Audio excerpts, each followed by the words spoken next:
Praise the lord. యేసుక్రీస్తు నామమున శ్రోతలందరికీ వందనాలు. మరొకసారి మనము మన దేవునికి, సమకూర్చే దేవునికి వందనాలు చెప్పాలి అనే అంశము ధ్యానించుకుంటూ చిన్న ప్రార్థనతో మొదలు పెట్టుకుందాం. దయామేడ యేసునాయన స్తోత్రం ప్రభా.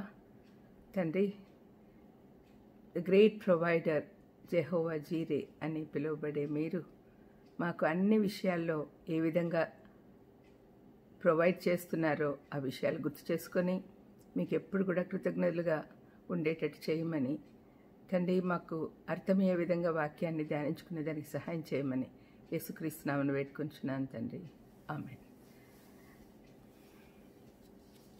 ఈరోజు కీర్తన 104 నుంచి కొన్ని వచనాలు, 2 వచనాలు చదివి తర్వాత మనము వాక్యభాగంలోకి వెళ్దాం. 104, 14, 15. పశువులకు గడ్డిని, నరుల ఉపయోగమునకు కూర మొక్కలను ఆయన మొలిపించుచున్నాడు. అందుమూలమున భూమిలో నుండి ఆహారమును, నరుల హృదయమును సంతోషపెట్టు ద్రాక్షరసమును, వారి మొగములకు మెరుగునిచ్చు తైలమును, నరుల హృదయమును బలపరచు ఆహారమును ఆయన పుట్టించుచున్నాడు. సర్వ సృష్టికర్త అయిన దేవుడు సమస్తము మనకు అనుగ్రహిస్తూ ఉన్నాడు. బైబిల్ అంతటిలో ప్రధాన అంశము మానవుని అవసరత, దేవుని సమకూర్పు. మనకేమేమి అవసరతలు ఉన్నాయో ఆయనకు తెలుసు, సమయానికి సమకూరుస్తూనే ఉన్నాడు. యేసుప్రభువే స్వయంగా తన కొండ మీద ప్రసంగంలో ఇవన్నీ మీకు కావాలనని మీ పరలోకపు తండ్రికి తెలియను ఆయన అంటాడు కదా. ఏం తింటామో, ఏం తాగుతామో, ఏం ధరించుకుందామో ఇవన్నిటి గురించి చింతించొద్దండి, చింత యావత్తు నా మీద వేయండి, ఎందుకంటే నేను మీకు ప్రొవైడ్ చేస్తాను. అంతేకాకుండా మొదట మీరు నా రాజ్యమును, నీతిని వెతకండి, అప్పుడు ఆటోమేటిక్గా మిగతావన్నీ మీకు సమకూరుతాయి. మీ తండ్రికి మీకు తెలియను అనే మాట చాలా బాగుంటుందండి. ప్రభువు చెప్తున్నాడు, మీకేం కావాలో మీ తండ్రికి తెలుసు కదా. మన ఇహలోకపరమైన తండ్రి కూడా మనకేం కావాలో తెలిసి ప్రొవైడ్ చేస్తున్నాడు. ఇహలోకపరమైన తండ్రి మనకు ప్రొవైడ్ చేయగలిగినప్పుడు మన పరలోకపు తండ్రి ఇంకా అద్భుతంగా మనకు ప్రొవైడ్ చేయగలడు, మనకు సమకూర్చేవాడు ఆయనే అని చెప్పి విషయము మనము జ్ఞాపకం చేసుకోవాలి. ఎందుకంటే ఆయన సర్వ సృష్టికర్త, సర్వాధిపతి, సార్వభౌముడు. సకలము ఆయన ఆధీనంలో ఉన్నాయి. మన పరిస్థితులు ఆయన ఆధీనంలో ఉన్నాయి. మన జీవితాలు ఆయన అధికారం కింద ఉన్నాయి. మరి ఇలాంటప్పుడు మనం ఆయన మీద కంప్లీట్గా ఆధారపడినప్పుడు తప్పనిసరిగా ఆయన మనకు సమకూరుస్తాడు. ఈ కీర్తనకారుడు చెప్పిన మాటలు మనం మళ్ళీ ధ్యానించుకుందాము. ఆయన అన్ని సమకూరుస్తాడు. దేవుని సత్యమును, నీతిని బట్టి సమస్తము సమకూరుస్తాడు. ఇప్పుడు మనం చదువుకున్న 14, 15 వచనాలు 104 కీర్తనలో ఇవి దావీదు అనుభవపూర్వకంగా చెప్పిన మాటలు. దీంట్లో 3 విషయాలు మనము ఈరోజు ధ్యానించుకుందాం. నరుల హృదయమును సంతోషపెట్టు ద్రాక్షారసమును, వారి మొగములకు మెరుగునిచ్చు తైలమును, నరుల హృదయమును బలపరచు ఆహారమును ఆయన పుట్టించుచున్నాడు అని చెప్తూ ఉన్నాడు కీర్తనకారుడు. ఇక్కడ 3 విషయాలు గమనించవచ్చు కదా. దేవుడు మనల్ని సంతోషపెట్టుటకు ద్రాక్షారసం ఇస్తున్నాడు. ఈ ద్రాక్షరసము దేవుని ప్రేమ స్వభావమునకు సూచనగా తీసుకోవచ్చు. ముఖాలను వెలిగించే తైలం, ఇది పరిశుద్ధాత్మ నింపుదలకు సూచన. హృదయములను బలపరచు ఆహారం, వాక్యానికి సాదృశ్యం. ఇవి 3 ఇచ్చి తన బిడ్డలను సంతోషపెట్టగోరుచున్నాడు. మనమంతా సంతోషంగా, తృప్తిగా ఉండాలని ఆయన కోరుకుంటూ ఉన్నాడు. తాను సృష్టించిన తన బిడ్డలు ఎప్పుడు కూడా సంతోషంగా, ఆనందంగా తన సన్నిధిలో ఉండాలని, తనను ప్రతిదానికి అడుగుతూ ఉండాలని, అడిగేవాడికి ఇచ్చేదానికి సిద్ధంగా ఉన్నాడు దేవుడు. ఆయన సంతోషపెట్టేదానికి సిద్ధంగా ఉన్నాడు. మనం కూడా ఆయన్ని సంతోషపెట్టాలి. మనమంతా సంతోషంగా, తృప్తిగా ఉండాలని ఆయన కోరుకుంటున్నాడు. మతాన్ని పాటించే మత పెద్దలు కొందరు విశ్వాసులను కట్టడిలో ఉంచుటకై ఇహలోకపరమైన సంతోషం తప్పు అని కఠోర నియమాల్ని పాటిస్తూ అతి సామాన్యంగా జీవిస్తూ వెట్టి చాకిరీ చేయాలి అని ఆదేశిస్తారు. ఇలాంటి వాళ్ళు ఉన్నారండి. వాళ్ళను కల్ట్స్ అని కూడా పిలుస్తారు. దేవునిలో ఉన్న వాళ్ళు ఎప్పుడు కూడా శ్రమల్లోనే ఉండాలి, రిచ్గా ఉండకూడదు, ఏమీ అనుభవించకూడదు, ఇహలోకపరమైన వాటి వైపు చూడకూడదు, ఇట్లాంటివన్నీ చెప్తూ ఉంటారు. కానీ మన తండ్రి అయిన దేవుడు మనల్ని సంతోషంగా పెట్టాలని ఆశిస్తూ ఉన్నాడు.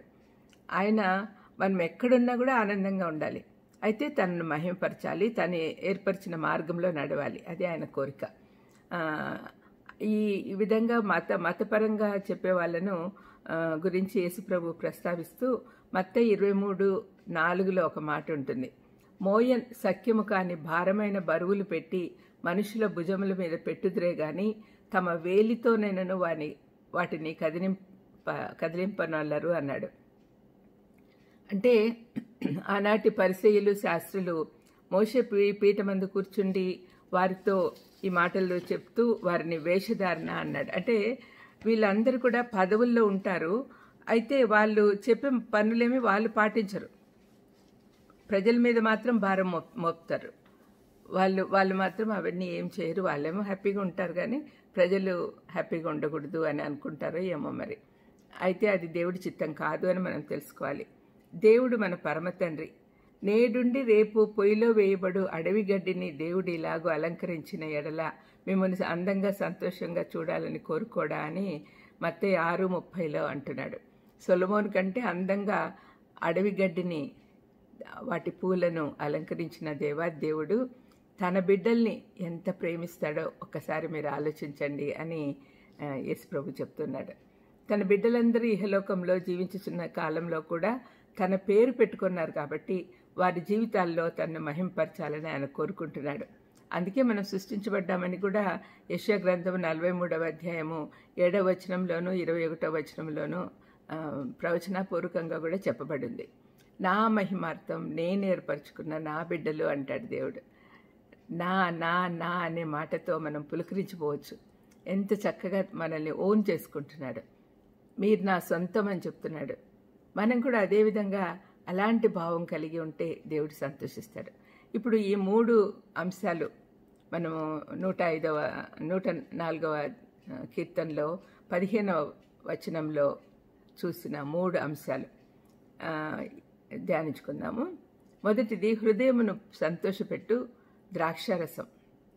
పరమగీతం 1:2 నీ ప్రేమ ద్రాక్షారసం కన్నా మధురము అని వ్రాయబడింది. అంటే ప్రేమను ద్రాక్షారసంతో పోల్చి దానికంటే నీది తీయంది అని అక్కడ చెప్పబడింది. ఈ ద్రాక్షారసము అనేది హృదయాన్ని సంతోషపెట్టే సందర్భాలు ఉన్నాయి. మోతాదుకు మించి తీసుకున్నప్పుడు నష్టాలు కలిగించిన సందర్భాలు కూడా బైబిల్లో ఉన్నాయి. ఈ సందర్భంలో కీర్తనకారుడు ద్రాక్షారసమును దేవుని ప్రేమకు, ఆయన ప్రేమ స్వభావానికి సాదృశ్యంగా వాడుతూ ఉన్నాడు. దేవుని స్వభావం మనలో ఉంటే లేమిలో కూడా ఆనందం ఉంటుంది, రక్షణ ఆనందం ఉంటుంది. దేవుడు కానా వివాహంలో నీటిని ద్రాక్షారసంగా మార్చుట మనం చూసాం. ఒకసారి ఆ ప్యాసేజ్కి వెళ్తే యోహాను 2:1-11 వరకు అది మొదటి అద్భుతం యేసుప్రభు చేసినది. ఇక్కడ వాళ్ళ గలిలయలోని కానా అనే ఊర్లో ఒక వివాహం జరుగుతున్నప్పుడు యేసు తల్లి అక్కడ ఉండింది. వాళ్ళ బంధువులు అయి ఉండొచ్చు. అక్కడికి వెళ్ళినప్పుడు యేసు తల్లి యేసును ఆయన శిష్యులను కూడా ఆ వివాహానికి పిలువబడ్డరి. ద్రాక్షారసం అయిపోయినప్పుడు యేసు తల్లి వారికి ద్రాక్షారసం లేదని ఆయనతో చెప్పింది. అంటే ద్రాక్షారసం అనేది ఆ కాలంలో చాలా ఇంపార్టెంట్ ఐటమ్ వివాహంలో. ఎందుకు? అందరినీ సంతోషపెట్టడానికి అది ద్రాక్షారసం. ఇప్పుడు మనము ఏదైనా కూల్ డ్రింక్స్ అవన్నీ ఆఫర్ చేస్తూ ఉంటాం కదా, వెల్కమ్ డ్రింక్ అంటూ ఉంటారు. అది అంతేకాకుండా వాళ్ళకి ద్రాక్షారసము నీళ్ళలాగా వాడుతూ ఉంటారు. అంటే ఎప్పుడు పక్కన ఉంటుందన్నమాట వాళ్ళ డిన్నర్స్లో. అట్లా అంత ఇంపార్టెంట్ ఇది ద్రాక్షారసం అయిపోయింది. మరి దానివల్ల ఆ పెద్దలకి, ఆర్గనైజర్స్కి చాలా చెడ్డ పేరు వస్తుంది. అందుని బట్టి మరియమ్మ తన కుమారునితో ద్రాక్షారసం అయిపోయింది అని. ద్రాక్షారసము ప్రేమకు సూచన. ద్రాక్షారసం అయిపోతే గెస్ట్స్ అందరూ మా పట్ల ప్రేమ లేదు అన్న ఫీలింగ్ వస్తుంది అనమాట. అందుకని ద్రాక్షారసం అయిపోయింది అని చెప్పినప్పుడు వెంటనే యేసుప్రభు నీటిని ద్రాక్షారసంగా మార్చాడు. మానవ స్వభావమును దైవిక స్వభావంగాను, మరణమును జీవంగాను మార్చుటకు యేసుప్రభు ఈ లోకానికి వచ్చాడు. కాబట్టి అన్నీ కూడా మార్చే శక్తి ఆయనకుంది. మనల్ని ఆనందంతో ముంచడానికి ఆనందంతో ఎప్పుడు సంతోషంగా నిండుగా ఉండాలని ఆయన కోరుకుంటూ ఉన్నాడు. మనం ఎక్కడ కష్టాల్లో ఉన్నా కూడా ఆయన మనల్ని ఆనందపరచడానికి సిద్ధంగా ఉన్నాడు. కేవలం మనం ఆయన మీద విశ్వాసం పెట్టుకొని అడగాలంతే. ద్రాక్షవల్లిని గురించి, దాని రసం గురించి లేఖనాలలో ఉన్న ఒక ఉపమానం మనం చూడగలం. ఇక్కడ న్యాయాధిపతులు 9:7-15లో గిద్యోను కుమారుడు యోతాం చెప్పిన ఒక ఉపమానము మనము జ్ఞాపకం చేసుకోవచ్చు. అక్కడ గిద్యోను చనిపోయిన తర్వాత అతని సేవకురాలి కుమారుడు అబీమెలెక్ అనేవాడు అధికారంలోకి వచ్చాడు. అతను గిద్యోను మిగతా కుమారులందరినీ చంపేస్తే యోతాం అనేవాడు మాత్రము తప్పించుకుంటాడు. అతను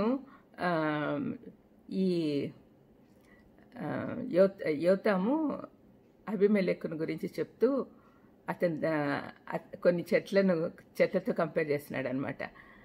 ఇక్కడ భలే చక్కగా ఉంటుంది చూడండి. ఇది చెట్లు తమ మీద రాజును ఒకరిని అభిషేకించుకున్న వలనని మనసు కలిగి బయలుదేరి మమ్మల్ని ఏలుమని ఒలివ చెట్టును అడగ్గా, ఒలివ చెట్టు దేవునిని మానవులను దేనివల్ల నరులు సన్మానించుదురో ఆ నా తైలం ఇయ్యక మాని చెట్ల మీద రాజునై ఉండి అటు ఇటు ఊటకు నేను వచ్చేదనా అని వారితో అన్నారు.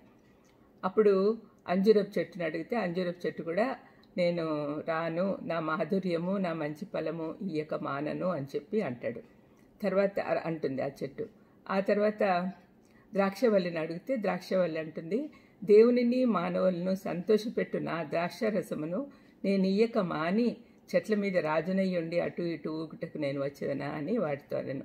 అప్పుడు చెట్లన్నీ నువ్వు వచ్చి మమ్మల్ని ఏలమని ముండ్ల పొద యొద్ద మనవి చేయగా, ముండ్ల పొద మీరు నిజంగా నన్ను మీ మీద రాజుగా నియమించుకున్న కోరిన ఎడల రండి, నా నీడను ఆశ్రయించుడి, లేదా అగ్ని నాలో నుండి బయలుదేరినని లెబానోను దేవదారు చెట్లను కాల్చివేయుతునని చెట్లతో చెప్పాను.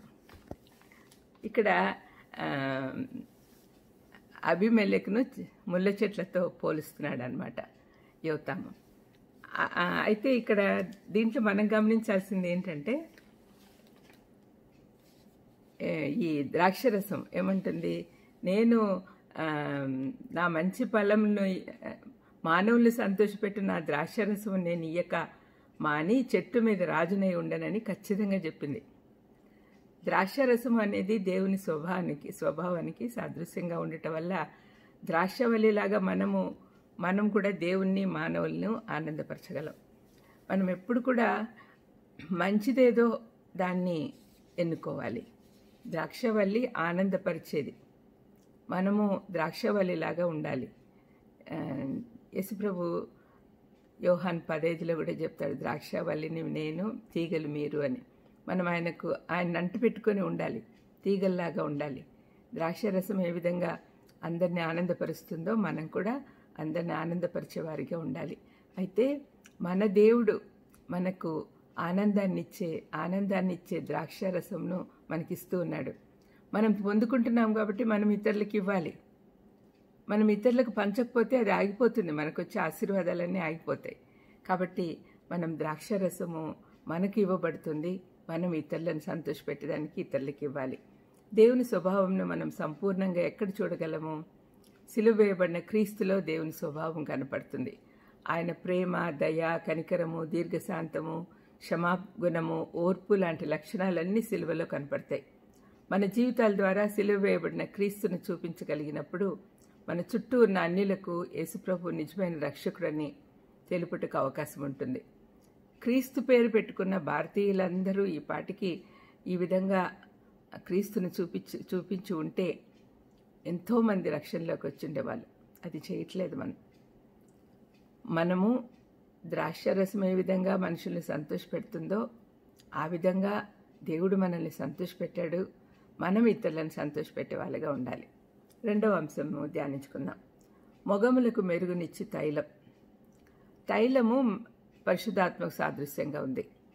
పరిశుద్ధాత్మ నింపుదల నిరంతరం జరుగుతూ ఉన్నప్పుడు మన ముఖాలకు మెరుపు వస్తుంది. ఒక ఇంజన్లో తైలం లేకపోతే రాపిడి ఎక్కువై శబ్దం ఎక్కువగా ఉంటుంది. అదేవిధంగా మన జీవితాల్లో పరిశుద్ధాత్మ నింపుదల లేకపోతే మన కుటుంబాల్లో, ఎక్కడుంటే అక్కడ మనం ఎక్కడుంటే అక్కడ ఆందోళన గొడవలు ఉంటాయి. పరిశుద్ధాత్మ అనుభవం ద్వారా మనకు సమృద్ధి అయిన జీవం వస్తుంది. దేవుని వెలుగు పరిశుద్ధాత్మ సన్నిధి ఉంటే ముఖం మెరుస్తుంది. రక్షణ పొందిన ప్రతి మనిషిలో పరిశుద్ధాత్ముడు భద్రం చేయబడి ఉంటాడు అనే వాక్యం చెప్తుంది కదా.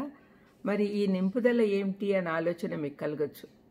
మనలో ఉన్న పరిశుద్ధాత్ముడు పనిచేయాలి అంటే మనం అడగాలి, ఆయన స్వరం వినటానికి సిద్ధపడాలి. చాలామంది ఖాళీ సెంటు బాటిల్లాగా ఉన్నాం. పరిశుద్ధాత్ముడు మనలో పనిచేస్తున్నప్పుడు పరిమళ వాసనగా ఉండాలి. దేవుని పరిశుద్ధాత్మను దుఃఖపరచకుడి అని ఎఫ్సి పత్రిక 4:30లో పౌలు మనకు బోధిస్తూ ఉన్నాడు. ఎఫ్సి పత్రిక 4:30. ఆయనను దుఃఖపరచకుండా ఉండాలంటే ఏం చేయాలో తెలుసుకొని ఆ ప్రకారంగా ఉండేటకు మనం నేర్చుకోవాలి. ఒకసారి నేను 4వ అధ్యాయము 26 నుంచి చదువుతున్నాను. 25 నుంచి. అంటే పరిశుద్ధాత్మను దుఃఖపరిచే విషయాలు ఏమేమి ఉన్నాయి అని ఇక్కడ పౌలు రాస్తూ ఉన్నాడు. మనం ఒకరికొకరము అవయవములమై ఉన్నాం కనుక మీరు అబద్ధములాడుట మాని ప్రతివాడును తన పొరుగు వానితో సత్యమై మాట్లాడవలెను. కోపపడుడి గాని పాపం చేయకుడి. సూర్యుడు అస్తమించే వరకు మీ కోపం నిలిచి ఉండకూడదు. అపవాదికి చోటు ఇయ్యకుడి. దొంగిలివాడు ఇక మీద దొంగిలక అక్కరగలవానికి పంచిపెట్టుటకు వీలు కలుగు నిమిత్తము తన చేతులతో మంచి పని చేయుచు కష్టపడవలెను. వినువారికి మేలు కలుగునట్టు అవసరమును బట్టి క్షేమాభివృద్ధికరమైన అనుకూల వచనమే పలుకుడు గాని దుర్భాష ఏదైనానో మీ నోట రాయనీయకుడి. దేవుని పరిశుద్ధాత్మను దుఃఖపరచకుడి. విమోచన దినం వరకు ఆయన యందు మీరు ముద్రింపబడి ఉన్నారు. సమస్తమైన ద్వేషము, కోపము, క్రోధము, అల్లరి, దూషణ, సకలమైన దుష్టత్వము మీరు విసర్జించుడి. మనము పరిశుద్ధాత్మను దుఃఖపరచకుండా ఉండాలి అంటే ఒకని ఎడల ఒకడు దయ కలిగి కరుణాహృదయులై క్రీస్తునందు దేవుడు మిమ్మల్ని క్షమించిన ప్రకారము మీరు ఒకరినొకరు క్షమించుకొనండి అని పౌలు మనకు అడ్వైజ్ ఇస్తూ ఉన్నాడు. కీర్తన 95:10లో ఇజ్రాయెల్ ప్రజల గురించి చెప్తూ దేవుడు వారిని బట్టి విసిగిపోయి తన మార్గంలో తెలుసుకోలేకపోయారని బాధపడ్డాడు. మనం యేసుప్రభు చెప్పిన ఇరుకు మార్గంలో పయనించుట లేదని పరిశుద్ధాత్ముడు బాధపడతాడు. మత్తయి 7:13-14లో యేసుప్రభు కొండ మీద ప్రసంగంలో చెప్పిన మాటల్లో ఇరుకు మార్గంలో ప్రవేశించుడి, అది పరలోకానికి దారితీస్తుంది అని చెప్పాడు. దేవుని స్వభావం మనలో లేకుంటే మనం ఆయన మార్గంలో నడవలేం, పరిశుద్ధాత్మని సంతోషపెట్టలేం. పరిశుద్ధాత్మని శక్తి మనం పొందుకుంటే మనం చాలా అద్భుతాలు చేయగలం అని తెలుసుకోవాలి. యేసుప్రభు ఈ లోకంలో ఉన్నప్పటికంటే పరిశుద్ధాత్ముడు ఈ లోకంలో ఉండటానికి వచ్చిన తర్వాత చాలా గొప్ప కార్యాలు జరిగాయి. ఆయన శిష్యులు కూడా సిలువకు ముందు చాలా భయపడినారు. యేసుప్రభు శిష్యులు అని చెప్పుకోవడానికి కూడా భయపడ్డారు. కానీ పరిశుద్ధాత్మ నింపుదల తర్వాత వాళ్ళ అభిప్రాయాలు మారిపోయినాయి, ధైర్యం వచ్చింది. పరిశుద్ధాత్మ శక్తితో అద్భుతాలు చేశారు. అపొస్తలుల కార్యం అంతా కూడా పరిశుద్ధాత్మని కార్యంలే అని చెప్పచ్చు. మరి అక్కడంతా కూడా శిష్యులు చేసిన అద్భుతాలే మనకు కనపడతాయి. లోకాన్ని వాళ్ళు తలక్రిందులు చేశారు. పాపపు మార్గంలో ఉన్నవారు మారిపోయేటట్లు చేశారు. పరిశుద్ధాత్మని దుఃఖపరిచే ఇంకొక విషయం మన పాపంలో, దోషంలో. ఇప్పుడు చదువుకున్నాం కదా ఎఫ్సి పత్రిక 4వ అధ్యాయంలో. అయితే యెషయా గ్రంథం 43:24లో నీ పాపముల చేత నువ్వు నన్ను విసిగించితివి, నీ దోషముల చేత నన్ను ఆయాస పెట్టితివి అంటున్నాడు. యెషయా 63:10లో వారు తిరుగుబాటు చేసి ఆయన పరిశుద్ధాత్మను దుఃఖింపచేయగా ఆయన వారికి విరోధి ఆయను అని చెప్పబడి ఉంది. దేవుని విధానాలను మనం ఎప్పుడు కూడా ప్రశ్నించకూడదు, తిరుగుబాటు చేయకూడదు. 3వ అంశానికి వద్దాం. నరుల హృదయాన్ని బలపరచు ఆహారమును ఆయన పుట్టించుచున్నాడు అని మనం చదువుకున్నాం 104:15లో.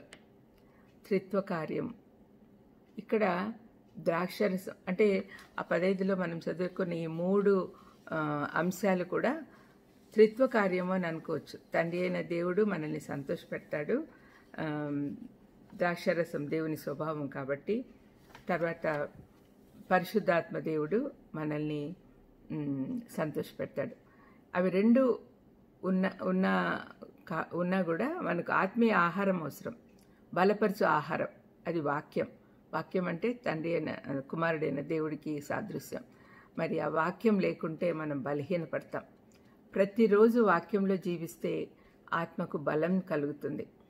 వాక్యం ద్వారా మన నడవడి, ఆలోచన విధానం మారిపోతుంది. వాక్యం చాలా అవసరం.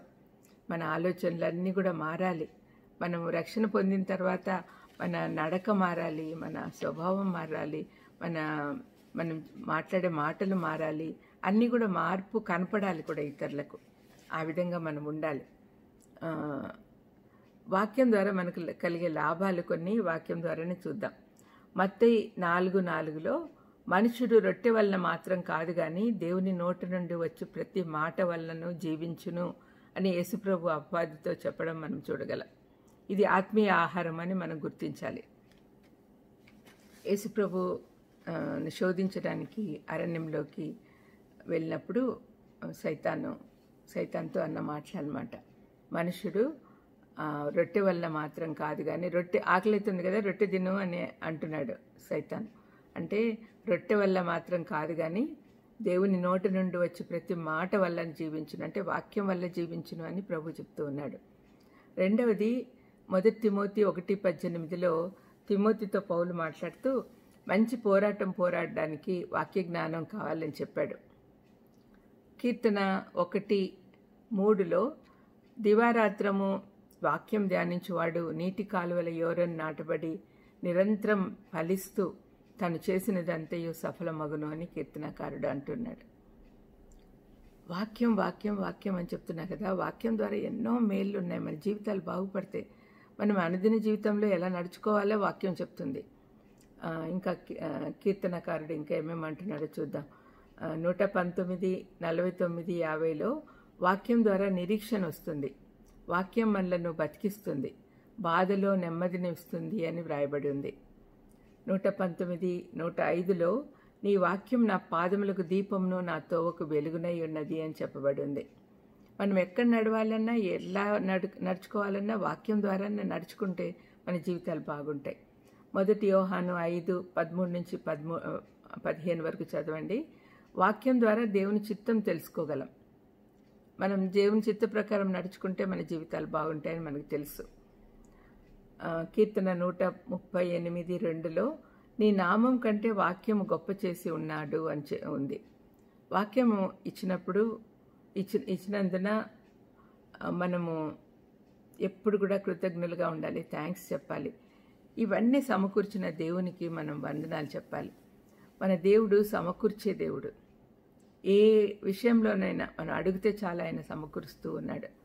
He's the provider, great provider. మనకు ఆయన అండా ఉండగా మనం ఏ దాని గురించి కూడా భయపడిన అవసరం లేదు. దేవుడు మనకు పక్షాన ఉండగా మనకు విరోధి ఎవడు? ఇంకా రోమపత్రిక 8:32లో ఒక గొప్ప మాట ఉంది. తన సొంత కుమారుణ్ణి ఇవ్వడానికి వెనుదీయని ఆ దేవాది దేవుడు మనకి ఇంకేమైనా ఇవ్వకుండా ఉండగలడా? ఆయన ప్రేమ అపారం. ఆయన ప్రేమ చాలా గొప్పది. ఆయన మనల్ని ప్రేమిస్తున్నాడు. ద్రాక్షారసంతో ఏ విధంగా మనుషులు ఆనందపడతారో అదేవిధంగా మనల్ని ఆనందపరచడానికి సిద్ధంగా ఉన్నాడు. మనలో తైలం, పరిశుద్ధాత్మ నింపుదల ద్వారా మనము మన నడవడి, మన అలవాట్లు అన్నీ కూడా మార్చుకోగలుగుతున్నాం. వాక్యం ద్వారా మనల్ని మనం సిద్ధపరచుకుంటాము. మనల్ని మనం క్లెన్సింగ్ అంతా కూడా చేయగలము. వాక్యం అద్దం లాంటిది కదా. మనం అద్దంలో చూసుకొని మనల్ని మనం సరి చేసుకోగలం. వాక్యము ఖడ్గం లాంటిది. ఆ వాక్యం చదువుతున్నప్పుడు మనం ఏమైనా తప్పు చేస్తే మనల్ని మనమే పరీక్షించుకోవడానికి అవకాశం ఉంటుంది. ఈ విధంగా ఈ మాటలు మన హృదయంలో పెట్టుకొని ఆ 3 ప్రొవైడ్ చేసిన దేవాది దేవుడికి మనం ఎప్పుడు కూడా వందనాలు చెప్తూ ఉండాలి. చిన్న ప్రార్థన చేసుకుందాం. దయమేడ యేసునాయన స్తోత్రం ప్రభా. ఇదిగో తండ్రి, ఈరోజు నీ వాక్యం ద్వారా మీరు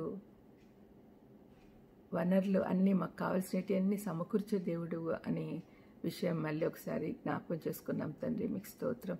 మీ మీదనే ఆధారపడి మీరే మాకు గ్రేట్ ప్రొవైడర్ కాబట్టి ఇహలోకపరమైన వాళ్ళ మీద ఆధారపడకుండా కేవలం మీ మీద ఆధారపడుతూ మీరు మాకు ఇవ్వమని అడిగినప్పుడు మీరు సంతోషంగా ఇస్తారు అనే నిశ్చయతతో మీ ముందుకు వచ్చేదానికి మాకు సహాయం చేయమని మిమ్మల్ని ఎప్పుడు కూడా థ్యాంక్స్ చెప్తూ మీ యందు భయభక్తులతో ముందుకు సాగేదానికి సహాయం చేయమని యేసుక్రీస్తు నామమున వేడుకొంచున్నాను తండ్రి. ఆమెన్. God bless you.